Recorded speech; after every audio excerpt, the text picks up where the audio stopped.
تحریک لبیک پاکستان کے سربراہ سعد رضوی کو ایم پی او کے تحت رہا کر دیا گیا، لیکن تحریک لبیک پاکستان کل عدم اور پابندی برقرار رہے گی۔ تحریک لبیک پاکستان کے کارکنان سے قتل کے مقدمات بھی واپس نہیں لیے جا رہے۔ وزیر اعظم کو پارلیمانی پارٹی کے اجلاس میں بریفنگ دی گئی، جس پر وزیر اعظم نے کہا کہ تحریک لبیک پاکستان کا مقصد ٹھیک تھا لیکن طریقہ کار غلط تھا۔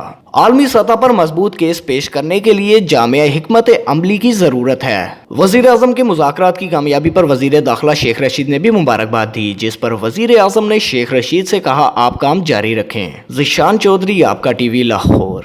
ہم نے دیکھیں ایگریمنٹ تو ہم نے جو کیا ہے اس پر قائم تھے اور قائم ہے، لیکن جو تقاضا وہ مسودے کا کر رہے وہ اس ملک کی دنیا میں جو ہے ایک انتہا پسند ملک کے نام سے پیغام دینے کے لیے ہم تیار نہیں تھے۔